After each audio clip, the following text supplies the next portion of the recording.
Con digamos, con los años de Revolución Ciudadana me parece que hubo una serie de regulaciones que a mi modo de ver hacían bastante falta y que sin embargo no fueron suficientes. Uno puede cuestionar una serie de elementos como, no sé, la pérdida de autonomía relativa, no la mayor dependencia de la elección de directores, directoras, decanos, decanas para con el rectorado, cuando en general lo que se había alcanzado en general, digamos, en términos de autonomía interna, democracia universitaria, por lo menos en la central, digo, no sé si aplica para todas las universidades públicas de manera similar. Sí creo que la elección directa por parte de los miembros, estudiantes, docentes, trabajadores, trabajadoras, me parecía que es una especie de logro democrático, ¿no? Que a los directores, directoras, decanos, decanas los elijan el propio claustro.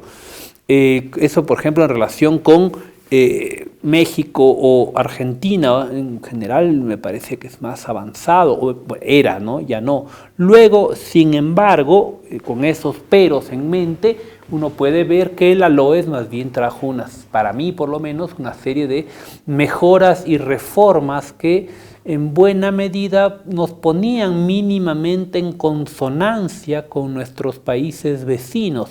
Y aún así, estoy hablando de Colombia, estoy hablando de Perú, pues y obviamente con México, en cuanto a una cierta puesta al día de elementos legalistas y de la propia preparación docente, y aún así quedaron muchas cosas en el tapete que no se lograron hacer, ¿no? O sea, se me ocurre una serie de elementos al interior de la misma Ley Orgánica de Educación Superior, que está relacionada pues con la cuestión de las pruebas de ingreso, la generación de una especie de estructura nacional en la cual era algo que se tenía que hacer desde hace muchos años. Se me ocurre las leyes respectivas o las pruebas, los exámenes respectivos en México, en Colombia, en Perú, llevan 30, 40 años respectivamente. El tema del examen de ingreso general para los estudiantes a la universidad en general. Entonces, y aquí además hay todo un retroceso en este último momento, que me estoy saltando históricamente las cosas, pero que ya le están pidiendo a las mismas universidades que sean quienes elaboren sus propios exámenes de ingreso. Eso es algo que se acaba de aprobar en estas últimas semanas, lo cual para mí sí es un retroceso, es decir, sí creo que se regresa a una serie de dádivas posibles, ¿no? En una especie de cerrazón,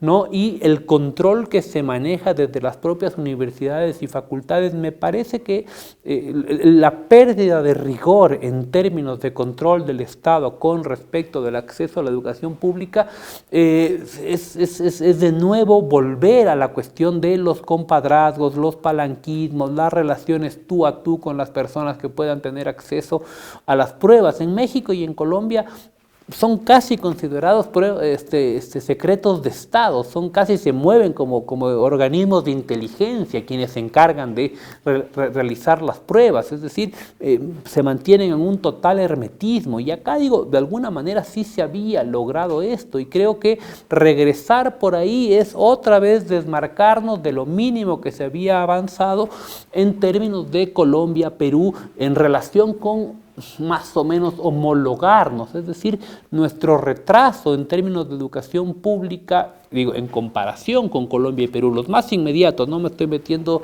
ni con lo que aspiraba la Revolución Ciudadana, que era con Bélgica, que tendríamos, no sé, 70 años de retraso en términos de homologación universitaria. Estamos hablando de 10 a 15 años, por lo menos, con Colombia, con Perú, lo propio con Bolivia, en cuanto a los requisitos de los docentes, por ejemplo, ¿no? Publicaciones indexadas, realización de doctorados, la cuestión de las mismas universidades ofertar doctorados para su propia capacitación. Sin embargo, hay toda una especie también de perversión en este sentido, ¿no? Es decir, digo, era parte también de esos bemoles que puede tener la solicitud de publicaciones indexadas, como ir con las revistas depredadoras que te cobran una determinada cantidad, tienen indexación y están publicadas, no sé, en la India, en Rumania, en Polonia, ¿no? Que no tienen mayor cosa que ver, pero tienen sus registros necesarios para la indexación.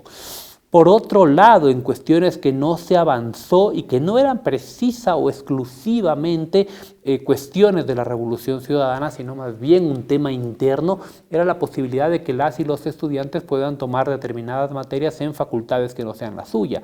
Tengo entendido que eso ni siquiera es un tema ni del CAS, ni del CASES, ni del CENESID, es un tema interno.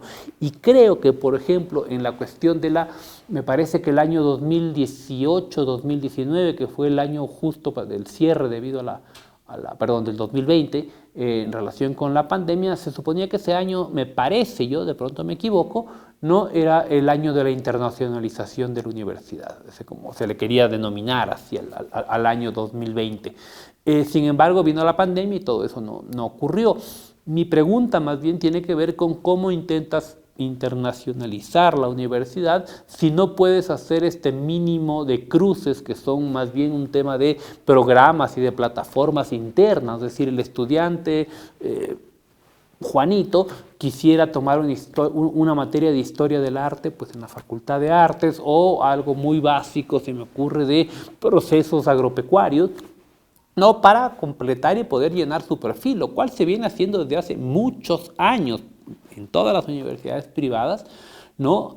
Aquí en el Ecuador, pero en países como Bolivia, Perú, México, la gente puede terminar incluso o cursar de semestre en otros lugares y seguir y sin perder el semestre, es decir, alumnas que estuvieron en México, matriculados en la UNAM, por dar un ejemplo, que hicieron su séptimo semestre en la Universidad de Espíritu Santo en Guayaquil y luego pasaron al octavo semestre. No es nada, creo yo, del otro mundo. Obviamente hay que poner en orden la casa, pero de eso se trata también la internacionalización. Bueno, y aparte, obviamente, suficiencia en segundo idioma, suficiencia en tercer idioma y una serie de cuestiones. Entonces creo que la LOE sí avanzó mucho en esto y aún todavía quedamos pendientes, ¿no? Se me ocurren cuestiones de tipo verificación, por decir algo, de profesores ya titulares, ¿no? Pero que aún no son definitivos. Por ejemplo, ahí hay cosas que habría que revisar. Hay gente que gana los concursos, pero ese concurso ganado no debería significar el ya quedarte para siempre en un lugar dado. Es decir, luego de una determinada cantidad de tiempo, tú tendrías que demostrar a su vez que tu titularidad está, obviamente, sirve para algo. Y ojo, en la UNAM por lo menos, la definitividad se alcanza después de 10 años, ¿no? Una vez siendo ganado la docencia titular. Obviamente para eso tiene que haber mecanismos internos óptimos, ¿no? En términos de, bueno, hacer el seguimiento a los docentes, mirar la contrastación, tiene que haber horas reales para poder dedicarte a la investigación y no meterte en una maraña de cuestiones burocráticas muchas veces innecesarias. Hay algunas que obviamente son necesarias, pero para eso debe haber un equipo, tiene que haber unas oficinas donde básicamente se resuelvan esas cosas. Como digo, la LOE se avanzó bastante en ese tipo de cosas, como la dignificación docente en términos salariales, pues me parece absolutamente necesario, una serie de fondos para investigar, pero con un nivel de engorrosidad que mejor no te metes. Sin embargo, la cuestión en investigación no creo que ha avanzado lo suficiente en cuanto a posicionarse ya definitivamente aquí en la universidad. Eso no quiere decir que se esté por mal camino desde ningún punto de vista, sino que todavía hizo falta, no sé, simplificar más en algunas cosas, no asumir que necesariamente el docente va a mentir cuando va a hacer algunas cosas, porque ese es muchas veces el punto de partida del criterio por el cual se solicita en exceso cuestiones en términos de llenado burocrático. Creo que por ahí, por el lado ya en términos de movimiento o de organización estudiantil, docente, sí creo que se retrocedió, pero no es culpa de maldito Correa, ¿no? Es más bien tema de los tiempos que se vinieron pasando en términos de descomposición, tal vez la palabra no es la más adecuada, pero sí de desorganización gremial, ¿no? Que no sé si Correa alcance a ser culpable de todo esto. Sí hay un nivel de culpa en términos de organizaciones sociales por fuera de la universidad, pero la universidad por sí sola ya venía desintegrándose en términos gremiales. Entonces, por lo menos aquí no creo que lo fue. No me meto, en cambio, con organizaciones de segundo grado indígenas, no me meto con organizaciones sindicales. Creo que ahí sí el nivel de incidencia fue diferente. Aquí fue también un intento de despolitizar en alguna medida, no tanto la institución como tal, sino lo que venía pasando con algún grupo político, ¿no? Desde hace muchísimos años, y que había un poco que destrabar, si se quiere, ese nivel de argolla. No se logró del todo, pero sin embargo a nivel estudiantil sí creo que iba más allá de los deseos de Correa, no, son cosas que no pasaron. Solo por dar un ejemplo, a nivel de egresados, la LOES faculta que los estudiantes se organicen a nivel como claustro, como gremio, y sin embargo en todos los años que lleva la LOES aprobada no existe una organización de egresados aquí en la Facultad de Comunicación Social, que además están amparados por la misma LOES y que podrían ser parte de los propios consejos y podrían ser parte de los consejos de carrera, consejos directivos, podrían meterse en toda una dinámica, y está vista la forma jurídica, está aprobada la forma jurídica, pero no conozco asociaciones de egresados que interpelen ni en esta facultad ni en ninguna otra. Capaz me equivoco en otras, pero en general creería que no.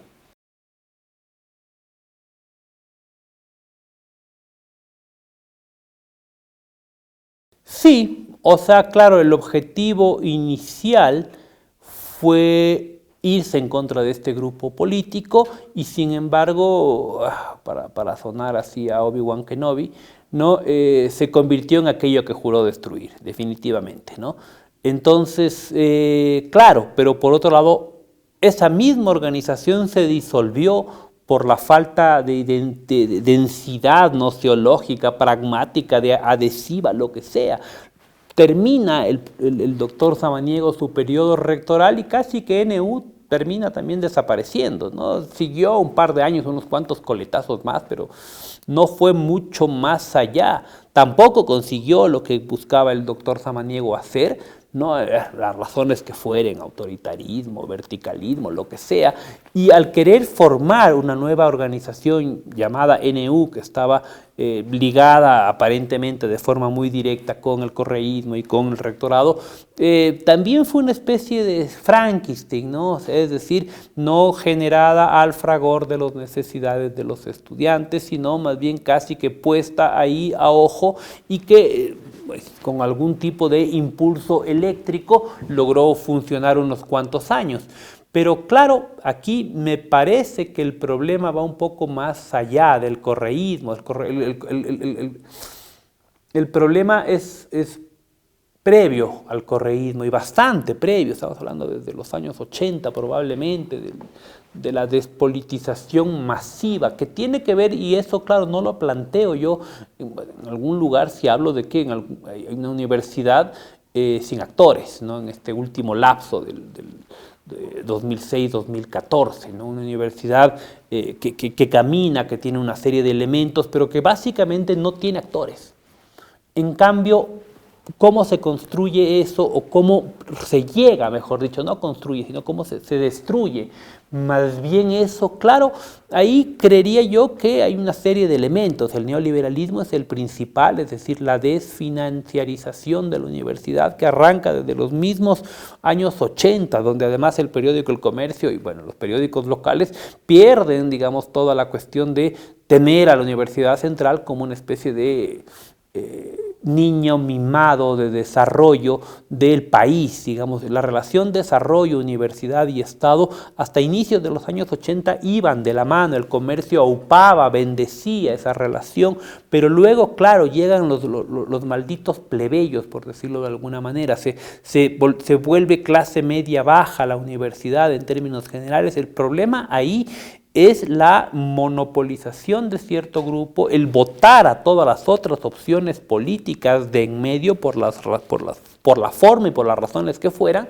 ¿no? Y claro, quedarse básicamente ellos con el control de prácticamente todo. Yo creo que juntando desfinanciarización y visión casi única de cómo debes llevar la política, ojo, a nombre de hablar de un montón de gente, a nombre de hablar de la totalidad de la población, es decir, del pueblo, en realidad lo que hacían era encumbrarse como en determinados lugares estratégicos laborales a lo largo y ancho de toda la universidad y realmente perder de vista cualquier punto de inflexión que tenga que ver con los estudiantes en su totalidad. Sin embargo, no se niega después del año 69, ¿no? Con la cuestión de Manuel Agustín Aguirre, luego su encarcelamiento, que fue breve, y se masifica la universidad. Ellos retoman lo que plantea Manuel Agustín Aguirre como segunda o tercera reforma universitaria y sin embargo lo vacían de contenido,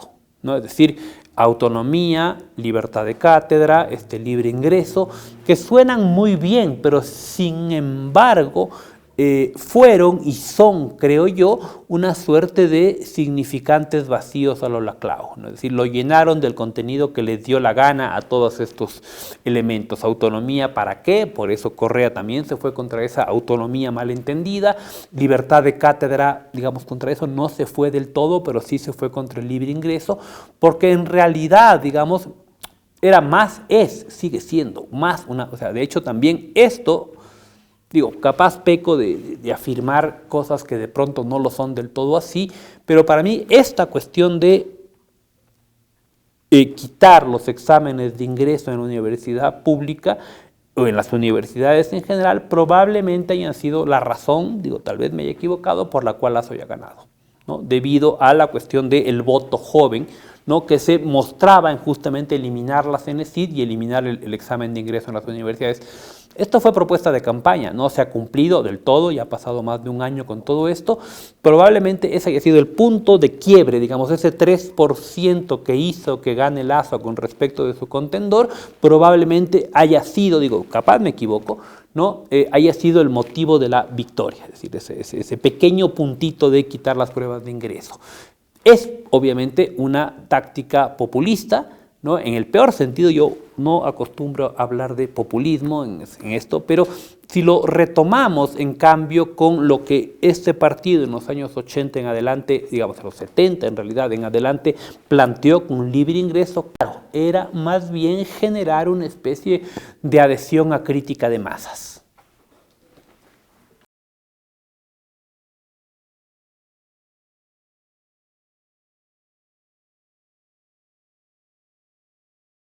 Ya, en relación con lo primero, tiene como doble chanfle la respuesta también, ¿no? Lo uno es desentenderse en buena medida de la educación pública, lo cual va apuntando también a una más que evidente desfinanciarización que ya se empezó a dar desde Moreno, ¿no? Como pues básicamente cobrando poco o mucho, pero cobrando, la idea de las universidades públicas tienen que autofinanciarse a partir del cobro de la matrícula, lo cual obviamente esto va a recaer en quienes van a acceder a la universidad en términos de, bueno, ya, digamos, si ya la cuestión de la gratuidad era bastante endeble en el sentido de, bueno, es gratuito y ¿qué más? Es decir, si estamos hablando de gratuidad, tendríamos que hablar en términos integrales de dicha gratuidad. Lo que ocurre, y ojo, no estoy siendo populista, no se trata de maldito correísmo, maldito progresismo.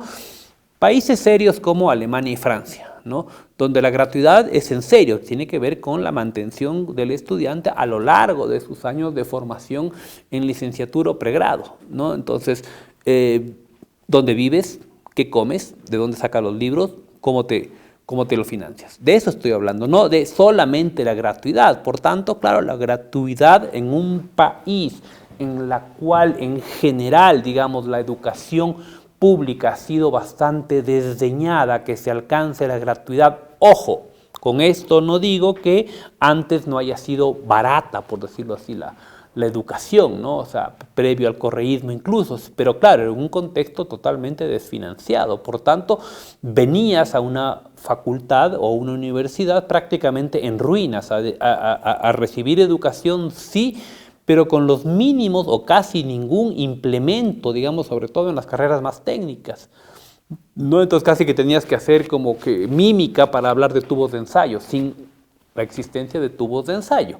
Entonces, por ahí, esa parte, digamos, que le va a dejar a la misma universidad que tome las riendas, entre comillas, de su destino y que a su vez, y esto es algo que me he matado en los últimos tiempos intentando hablar, la autonomía ahí tiene chanfle, la autonomía ahí no sirve del todo, ¿no? La autonomía con trampa, digamos, a lo que voy es que la autonomía es factible de reinterpretarla en función del sentido político que se le quiera dar. Claro, la autonomía aquí tiene trampa, entonces se le da aparentemente, se le da aparentemente libertad y sin embargo la idea no es darle libertad, sino deshacerse de la responsabilidad de del financiamiento estatal de la universidad pública. Eso trae la segunda parte que les mencionaba, que es darles otra vez los atributos que habían dejado de tener los institutos y las universidades privadas.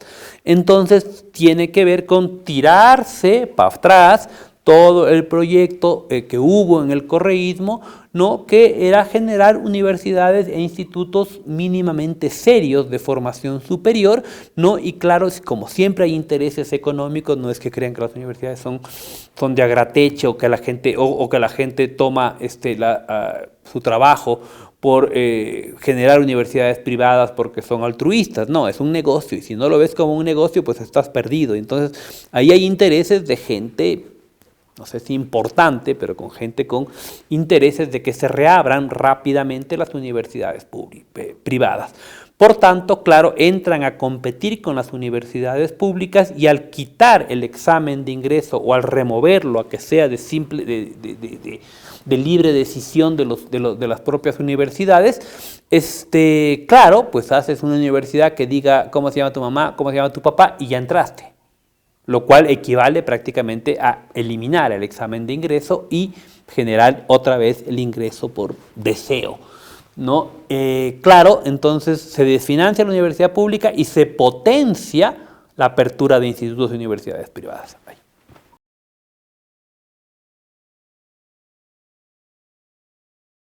No me atrevo a tanto, digo, por la formación del presidente, por su gabinete, sí, pero en cambio creo que no tienen proyecto, pero no tienen proyecto de Estado, no tienen proyecto de lo que viene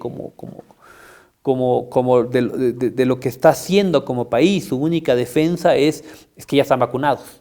Entonces no creo que, digamos, sí en términos de, bueno, hacia dónde apuntan en la generalidad lo que está planteando Lasso, lo que está planteando el gabinete del presidente, sí es hacia donde tú planteas, pero no sé si hay un proyecto, es más bien un bartolazo de hay que vender todo.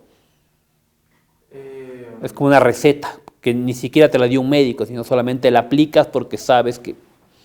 Entonces nosotros, digamos, la gente de más de 40 y cacho, sabemos que esta es una especie de segundo round o de segundo tiempo que duró 10 años en nuestro caso, de los 90 en adelante hasta los 2000.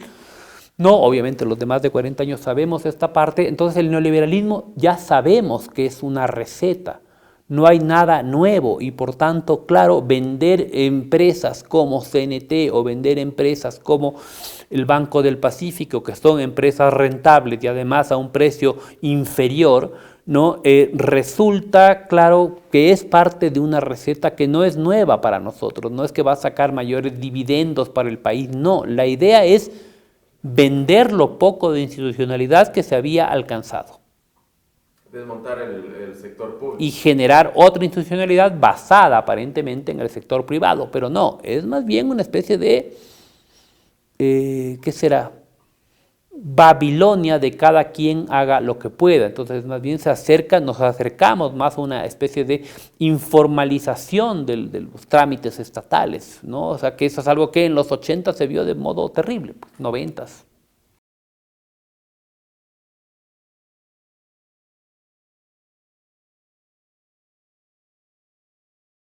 Más bien creería yo que fue como agarremos a una sociedad relativamente herida, desquitémonos de octubre del 2019 que salimos perdiendo como gobierno, es decir, Moreno, y demos con todo, ¿no? Es decir, una sociedad muy asustada, encerrada, con muchos muertos y enfermos en los sentidos más íntimos, que claro, le dio terror salir. Claro, esto no ocurrió, por decirlo de alguna manera, en Chile y en Colombia, ¿no? Donde la gente sí se arriesgó a salir. Sin embargo, acá veníamos de bastantes años de aletargamiento, donde el 2019 fue una especie de fogonazo, pero no un fogonazo que avisoraba un proceso. Probablemente sin pandemia sí hubiera generado un proceso, digo, estoy planteando como más bien la cuestión optimista,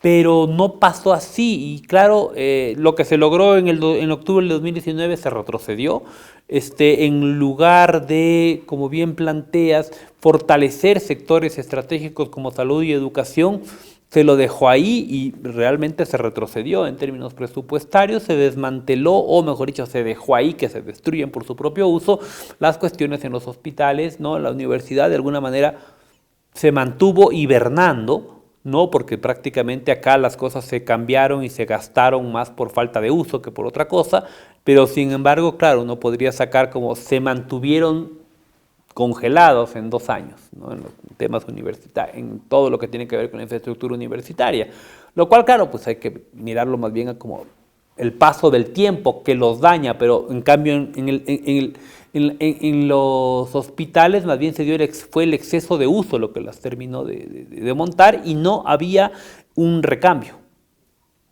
Entonces, claro, en términos internacionales, en términos de lo alcanzado con el progresismo,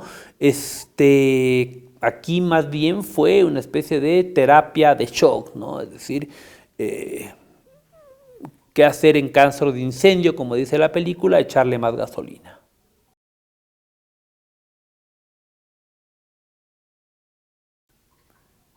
Salimos, digamos, sin embargo, era débil, ¿no? Era débil en términos de adhesión de más grupos. La gente sí, claro, decía que estaba a favor, buena parte, otra buena parte no, pero en general más bien se hizo lo que se pudo hacer en un contexto de miedo social, de debilidad institucional. Entonces salimos como quien dice, proporcionalmente al miedo que se tenía. Es decir, del otro lado no es que estaban todo el mundo feliz de salir tampoco, o de ver que, no sé, algunos docentes y estudiantes salgan en contra, si se quiere, de las medidas de reducción de presupuesto y todo eso. Y claro, en el ámbito, no sé, de las autoridades universitarias, tampoco es que tenían las manos muy desatadas. También tenía que ver con los presupuestos que se manejaban desde el Ministerio de Finanzas, desde el Ejecutivo, desde la Asamblea, etcétera, etcétera. Entonces, pero claro, digamos, se logró frenar, creo yo, lo que, digamos, un embate mucho más fuerte, pero claro, no se logró en cambio generar una adhesión que en otras circunstancias o en otro país, en otra condición sociopolítica del nuestro hubiera generado mucho más empatía.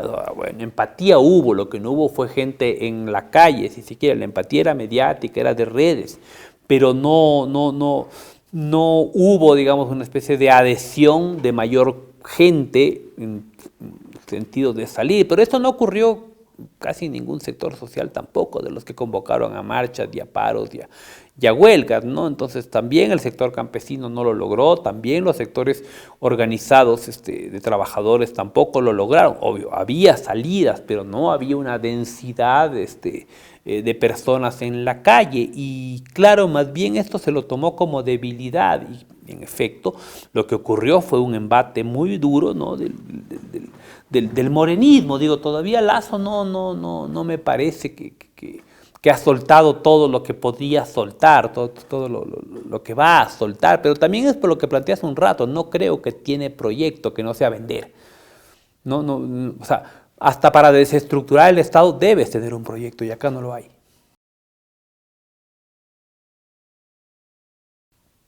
Triplicación de trabajo, a secas. O sea, no es que en la casa estás con la pantufla y la chancleta y estás feliz, no. Sencillamente tienes que hacer más porque estás en la casa, entonces generas otro tipo de obligaciones que estando acá en el propio entorno universitario no las tienes. Entonces, primero eso. Segundo, que tanto en el periodo inicial de clases de pandemia, como en este momento, en el actual, ¿no? En el periodo inicial de retorno a la presencialidad, me parece que hay un proceso, ¿no? Un proceso de readaptación. Yo creo que en este momento, ¿no? Con las clases presenciales y en el momento inicial de las clases virtuales, tanto docentes como alumnos y alumnas tuvimos que reaprender un montón de cosas, en la parte virtual por lo menos desde cosas muy básicas como programar una clase, grabarla a la misma. Y yo creo que por ahí más bien este proceso duró un lapso que diría que puede ser todo el primer semestre, ¿no? de la pandemia. Y ahí fue una transición, creo yo que muy dura para docentes, para estudiantes, ¿no? En términos de, bueno, cómo adapto mi vida a esta nueva realidad que es estar encerrado con muchas condiciones disímiles por parte de estudiantes, sobre todo, no tener un espacio realmente apropiado para recibir la clase en una gran cantidad de personas, pérdida de trabajos por parte de sus padres, enfermedades del COVID, pero otras que se dieron justamente por la caída concreta de la salud pública. Entonces, como más o menos no te puedes enfermar de nada, ¿no? Porque pues no puedes ir a ningún lado porque todo, si no tienes dinero obviamente, ¿no? Todo está colapsado. Entonces, claro, de pronto enfermarse se volvió como en cualquier época, pero acá se volvió mucho más dramático. Enfermarse se volvió una especie de pecado capital para economías colapsadas familiares, ¿no? Entonces, adaptar eso, gente que tuvo que salir a trabajar, personas que se quedaron sin trabajo de la noche a la mañana, gente que tuvo que convivir con sus padres en contextos de que ya bastantes años no lo habían hecho porque padres trabajan, madres trabajan, y de pronto coexistir en espacios muy pequeños, muchas veces absolutamente imposibles de sobrellevar en el cotidiano, pero tuvieron que darse. Entonces, sin embargo, luego, cuando empieza el segundo semestre, mal que bien la gente se había acostumbrado al huequito, bueno o malo, es decir, ya se había construido un nicho mínimo, bueno o malo, para poder recibir las clases. Entonces yo creo que este proceso, que fue todo un semestre, ¿no? Mejorar la calidad del internet, etcétera, etcétera, etcétera, aquí se da un proceso paradójico. Por un lado se matricula mucho más gente a la universidad y por otro lado mucha gente también se lanza a trabajar, ¿no? Gente de primeros semestres. Entonces, claro, ahí hay diría yo, una especie de banalización, ¿no? Una pérdida de rigor en cuanto a lo que se puede concebir como educación virtual, ¿no? La gente se lanza a trabajar a sabiendas de que las maneras de control virtual son, no sé si son menores, pero había formas, por ejemplo, de reprogramar la clase y la gente lo veía en diferido porque la clase se grababa, aunque sí creo que de todas maneras sí aflojó en algún sentido, no sé si la calidad, pero por lo menos la concurrencia cotidiana a la que he estado acostumbrada la universidad en toda su existencia como institución, 200 años, 300, los que quieras. Y cuando luego empieza ya a agarrarse el ritmo, regresamos a la normalidad, y ahorita mismo yo creo que sí va a durar menos tiempo que el semestre anterior, pero ahorita mismo uno se da cuenta cómo estudiantes relativamente están, no sé, perdidos, agotados, se cansan más con las clases presenciales, no saben muy bien qué hacer, o el docente mismo no sabe muy bien qué hacer con una serie de estudiantes que están ahí bostezando, intentando ver el celular, la celular adicción. Las clases virtuales de todas maneras te daban carta abierta para mirar el celular todo el tiempo que te dé la gana. En cambio acá es como otra vez, niños, no sé qué, jóvenes, no sé qué. Entonces, pero creo que ese proceso de adaptación de todas formas va a durar menos tiempo que el primero, ¿no? Y tiene mucho que ver con la falta de experticia de una buena cantidad de docentes que están en edades donde ya la adquisición de nuevas tecnologías de pronto no son tan sencillas. Y esto hizo que mucha gente, digamos, acelerara sus jubilaciones, buscara de alguna manera salir del entorno universitario, porque le angustiaba mucho el tener que grabar la clase, el mero hecho de programarla podía resultar un caos para muchos docentes. Entonces, sí creo que el primer momento, el de entrada a la pandemia, es bastante dramático, pero luego se da una especie de aplanamiento, sobre todo los 3 semestres subsiguientes.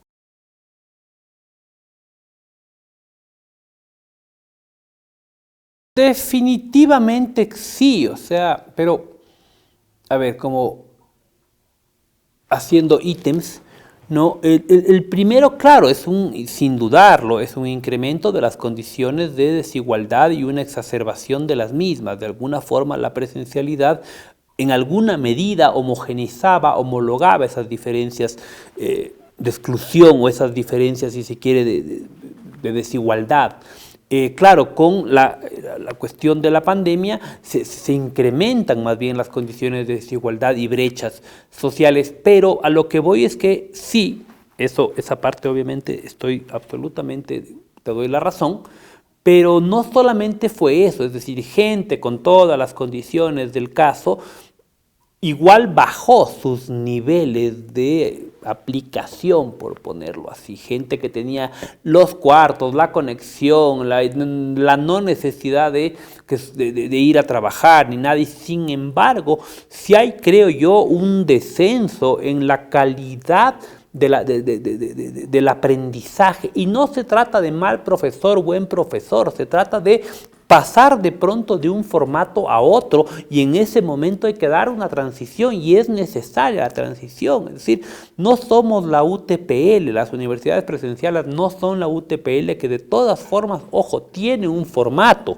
¿no? Y aún así, la gente que estudia en presencial en la UTPL también tenía las falencias, no pudieron adaptar, por ejemplo, el mismo esquema de la UTPL que tiene como universidad virtual ya años de años, no pudieron hacer el traspaso a su misma universidad, pero en la versión presencial, dándose de esta forma las mismas falencias de cualquier universidad. Entonces, sí, obviamente los niveles de exclusión se incrementan, pero también es una especie de pagar la novatada, una novatada que duró mucho tiempo.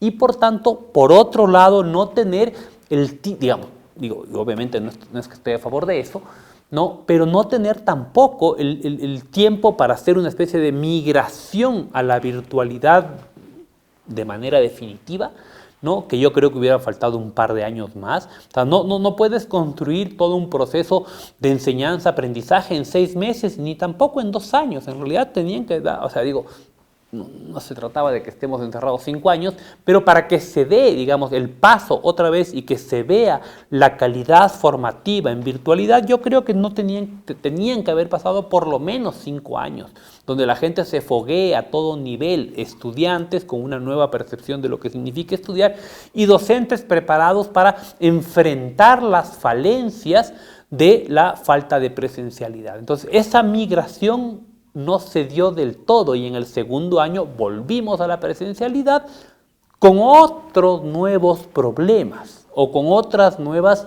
experticias. Es decir, como se dice, y aunque yo no soy tan fan de esta frase, ya nada va a ser como antes, ¿no? Es decir, ya no es igual.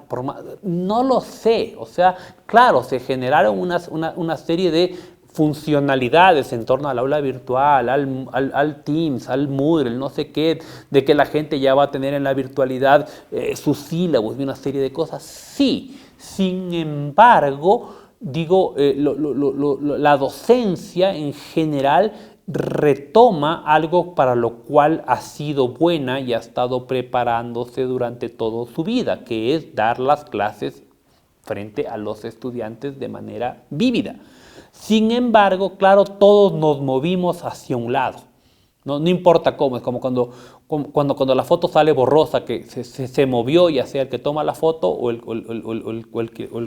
a quien se le tomó la foto, se movió un poco la realidad para un lado. No sé si mejor o peor, creería yo un poco mejor, porque agarramos ciertas cosas de la virtualidad. Sin embargo, la presencialidad se va a volver a imponer. La gente vive de tocarse, la gente vive de estar copresencialmente compartiendo para bien o para mal una variedad de cosas. La gente huele, la gente toca, y eso creo que no es comparable con la virtualidad. Aún así, creo yo que, claro, de la virtualidad no salimos nadie incólume, todos nos movimos para un lado, y creo que sí se agarraron a favor, digamos, una serie de cosas, como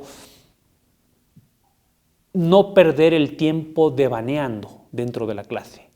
Creo que eso es algo que por lo menos yo lo hablo por mí, la virtualidad sí te obligó a ser muy acotado con lo que dices y tratar de ser, como quien dice, lo más puntual con respecto de lo que opinas.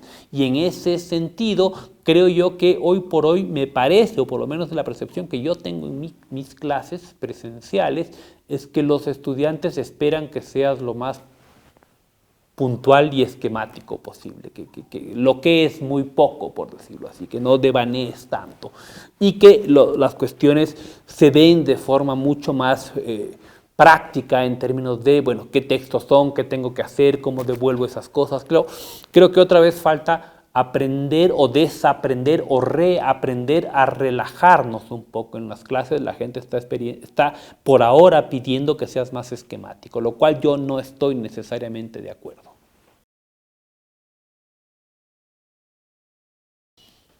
Pues la posibilidad de plebeyizar el acceso educativo a la mayor cantidad de gente posible. Es decir, si ya las condiciones de inequidad y de desigualdad son fuertes, la educación superior pública de alguna forma obedece o establece una especie de horizonte común hasta cierto punto, ¿no? Entonces, claro, la posibilidad de que entre la mayor cantidad de gente posible a estudiar la educación superior es, con todas las limitaciones del caso, un ejercicio de democracia. Le falta mucho, obviamente, pero implica una especie de aupar a que más cantidad de personas tengan la opción de estudiar la U.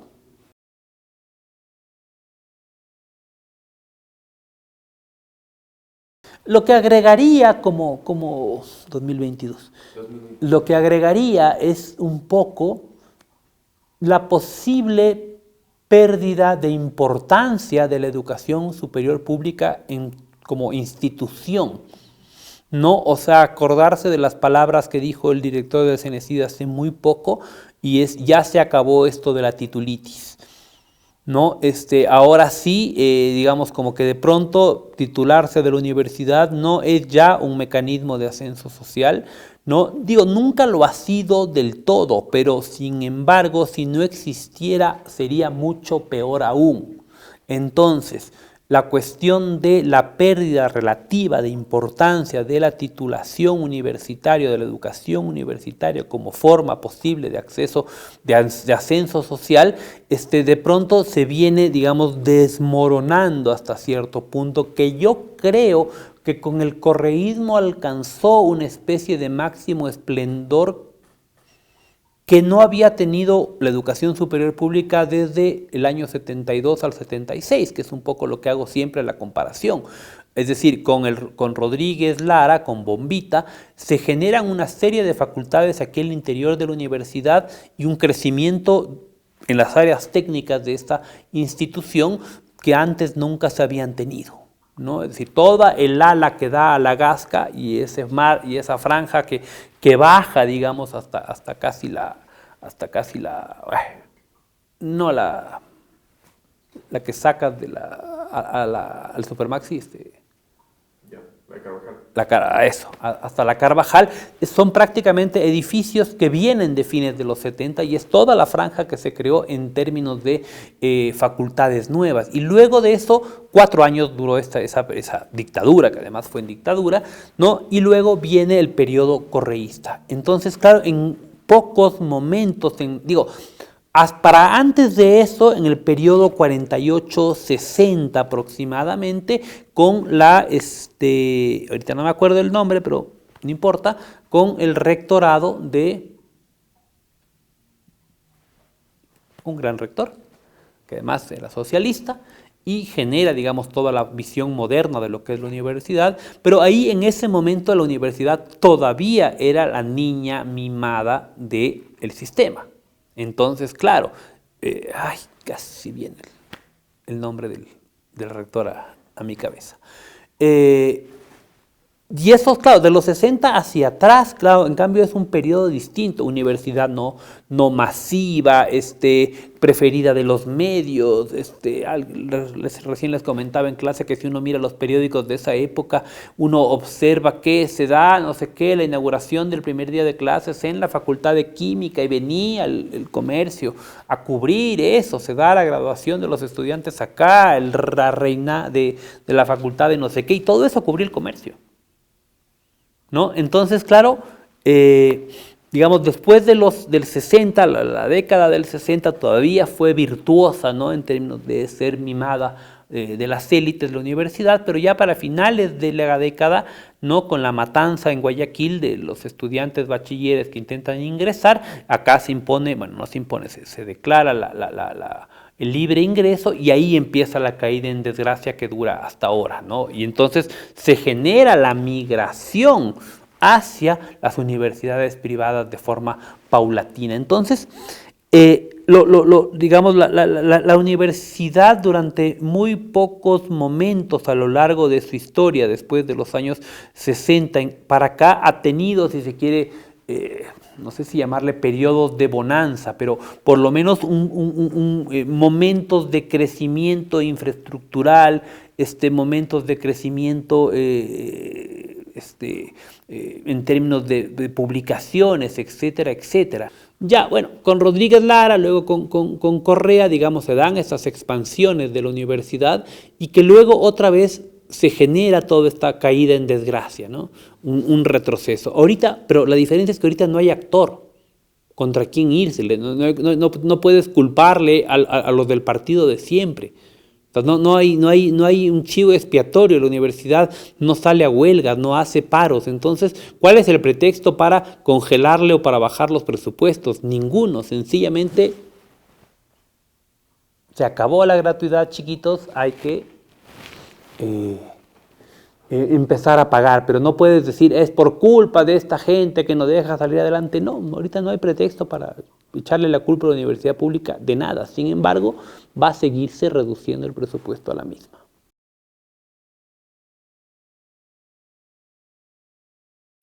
No sé, yo siempre he sido de la idea de que son ciclos, de que en algún momento van a volver, de pronto probablemente, ojalá, espero equivocarme, más bien ya, les digo, ha habido muchas señales de que más bien ya está difunto.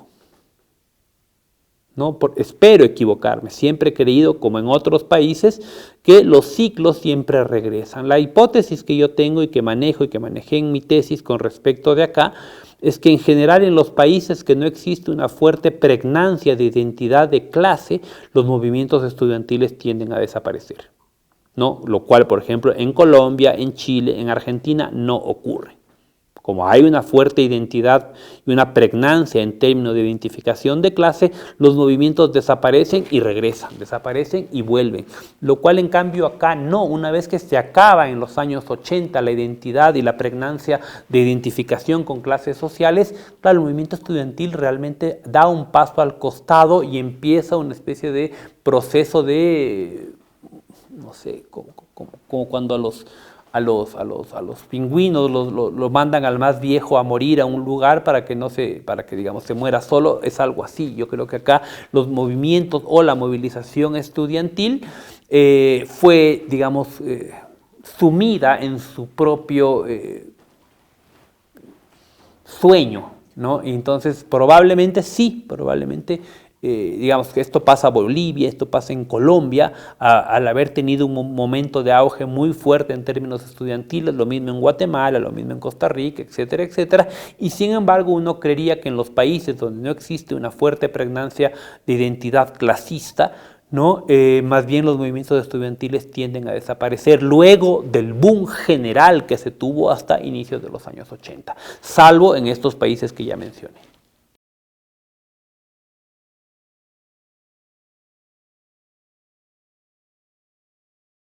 Se trata de que no existe la corresponsabilidad del traspaso generacional estudiantil y esto obviamente se da por las identidades que se generaron o no al interior de la universidad a lo largo del tiempo. Otra vez regreso sobre la hipótesis o la tesis de que este grupo que estuvo durante mucho tiempo al interior de las FEUES y todos los órganos, digamos, mandos dentro de la universidad, pues justamente no les interesaba eso, entonces no existe una transmisión, pero esto claro, no se da solo aquí, se da a nivel nacional, o sea, se da en Cuenca, se da en Guayaquil, ¿no? Y con unas formas también, se me ocurre en Guayaquil, pervertidas de lo que puede significar la agremiación, entonces, claro que hay una falta de memoria, pero esa falta de memoria es también parte de los mismos estudiantes, o quién tenía que venir a forjar esa memoria, los iluminados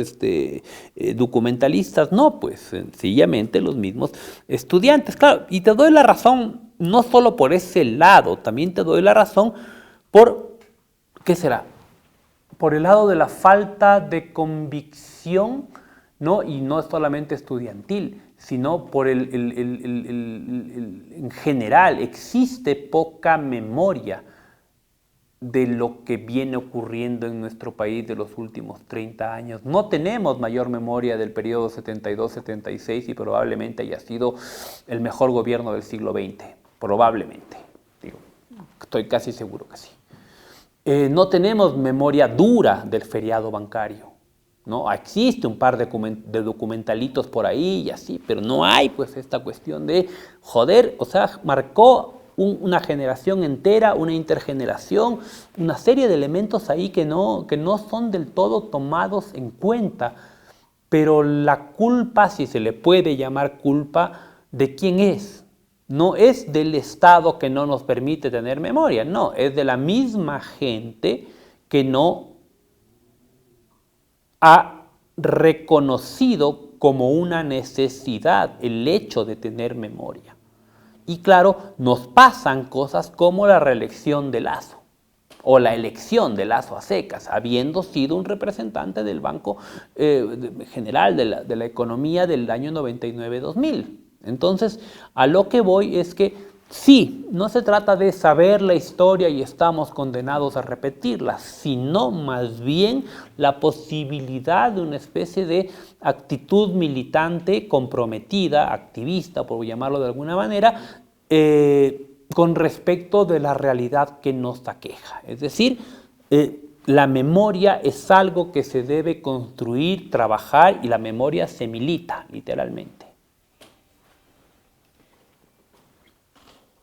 Eso que acabo de decir de la memoria se trabaja, se milita, el proceso de formación formal, público, de académico, de las personas no hacen justamente eso, no hacen justamente un proceso de velamiento y solo de ocultamiento de esa otra versión porque no tienes pues la otra versión Estoy de acuerdo. Por eso cuando vienes capaz a la educación superior pública, pues vienes con la idea de lo que te dan en el medio. Claro, o sea, estoy de acuerdo como si la memoria se milita, la desmemoria también. Y claro, obviamente en este caso la desmemoria ha sido un acto de militancia por parte de ciertos grupos. Eso sí, de acuerdísimo, ¿no?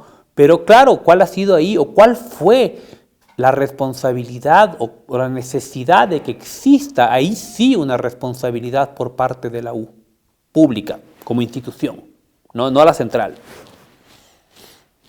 Preservar la memoria, preservar su carácter de